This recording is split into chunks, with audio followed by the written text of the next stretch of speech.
آپ جانتے ہیں کہ حضرت بابا فرید گنج شکر رحمت اللہ تعالی علیہ کی ماں آپ کے مصلے کے نیچے شکر کی پڑیا رکھ دیتی ہے۔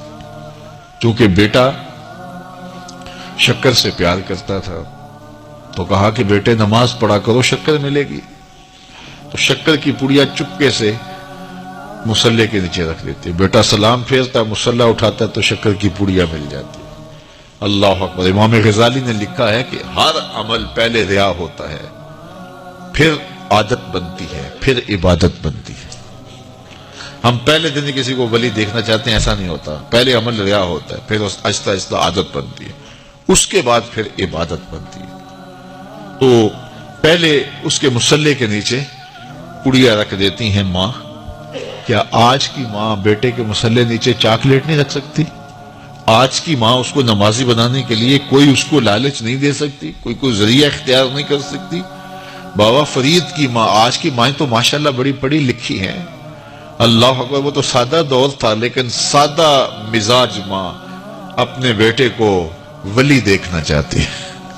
آج کی ماں اپنے بیٹے کو ڈاکٹر دیکھنا چاہتی ہے، انجینئر دیکھنا چاہتی ہے، اچھا بزنس مین دیکھنا چاہتی ہے۔ میں کہتا ہوں بنے، ہمیں خوشی ہے، لیکن سب سے پہلے ماں یہ سوچے کہ میں اپنے بیٹے کو عاشق رسول دیکھنا چاہتی ہوں، میں اپنے بیٹے کو اچھا انسان دیکھنا چاہتی ہوں، اچھا مسلمان دیکھنا چاہتی ہوں، باقی صفات بھی اس میں پیدا ہوں، لیکن جو بنیادی صفت ہے وہ بچے کے اندر کوٹ کوٹ کے بھر دی جائے۔ تو حضرت بابا فرید کی ماں پڑیا رکھ دیتی ہے شکر کی۔ اللہ اکبر۔ ایک دن کہیں گئی تھی، واپس پلٹی تو راستے میں ہی لیٹ ہو گئی، تو دل میں رہ کے خیال آ رہا ہے آج بیٹا مصلہ اٹھائے گا تو میں نے تو آج شکر کی پڑیا نہیں رکھی۔ پھر ماں جھولی پھیلا کے راستے میں دعا کرتی ہے، مالک فرید کی ماں کی محبت کی لاج رکھ لینا۔ اس نے یہ ایک طریقہ، ایک حکمت، ایک ہیلا کیا ہے اپنے بچے کو نمازی بنانے کا، مالک فرید کی ماں کی لاج رکھ لینا۔ واپس جب گھر پلٹی تو بچہ نماز پڑھ چکا تھا، تو آتے ہی پہلا سوال کیا، بیٹے نماز پڑھ لی ہے؟ تو بیٹے نے کہا ہاں امی نماز تو پڑھ لی، لیکن کے بعد ماں کا دل دھڑکنے لگا کہ لیکن کے آگے یہ نہ ہو کہ آج مجھے شکر کی پڑیا نہیں ملی۔ کہا لیکن، تو ماں کا دل دھڑک رہا ہے۔ کہا کیا بیٹا؟ کہا لیکن ماں آج جو شکر کی پڑیا ملی ہے نا، اس کا چس ہی کوئی اور تھا، اس کا مزہ ہی کوئی اور تھا، اس کا لطف ہی کوئی اور تھا۔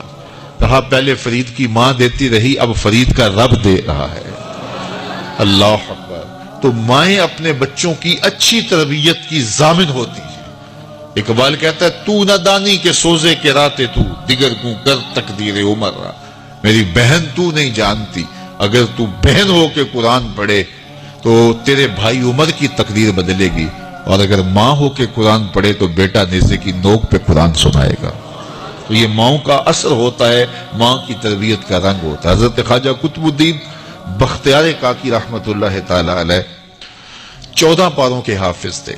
جب استاد کے پاس پڑھنے گئے پہلے دن 5 سال 4 سال کی عمر میں، تو استاد نے کہا پڑھو الف لام میم، تو بیٹا سارا پارہ سنا دیتا ہے۔ کہا چلو بیٹا پڑھو سیقول السفہاء، تو وہ بھی پورا پارہ سنا دیتے ہیں۔ تلک الرسل فضلنا، پورا پارہ سنا دیتے، 14 پارے یوں سنا دیتے ہیں۔ کہا مجھے یہاں سے پڑھاؤ سبحان الذی اسریٰ بعبدہ۔ تو استاد حیرت سے کہتا ہے بیٹے جہاں سے 14 پارے حفظ کیے ہیں اسی درسگاہ سے باقی 16 بھی حفظ کر لیتے۔ کہا میری ماں کو آتے ہی 14 پارے تھے، حفظ 14 پارے میری ماں نے کیے تھے، اور صبح جب اٹھتی تھی کام بھی کرتی رہتی تھی اور قرآن بھی پڑھتی رہتی تھی، اور یہ 14 پارے ہمیں بچپن میں ماں کی گود میں یاد ہو گئے۔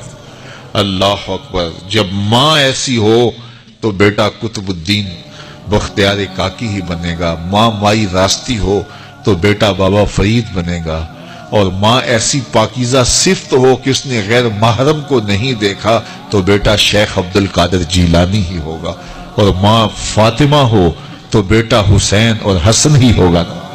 تو ماؤں کی تاثیر ہوتی ہے، ماؤں کی تربیت کا رنگ اترتا ہے اولاد کی تربیت میں، اور ان کی عادات میں جھلکتا ہے۔ کسی شخص کی اچھی تربیت ہوئی دیکھیں اس کے پیچھے اس کی ماں کھڑی ہے، اس کا باپ کھڑا ہے، تو ماں باپ کی صالحیت کے اثرات مرتب ہوتے ہیں۔ تو باپ اپنی اولاد کو حرام کا ایک لقمہ بھی نہ کھلائے، اور ماں اپنی عصمت کی حفاظت اپنی جان سے بڑھ کر کے کرے تو پھر نتیجہ کیا ہوگا کہ صالح اولاد پیدا ہوگی. لیکن جب ہم اپنے لقمے کا خیال نہیں کریں گے کہ پاکیزہ ہے یا ناپاکیزہ، اور ماں پردہ کرنا نہ کرنا اس کو کوئی فرق ہی نہیں سمجھتی ہے، تو پھر وہ بھول جائے کہ اس کی اولاد صالحیت کے رنگ میں ڈھلے گی. تو اچھی مائیں اچھی اولاد کی تربیت کی ضمانت ہوتی ہیں، اور لقمہ حلال اچھی اولاد کی تربیت کا ضامن ہوتی ہے.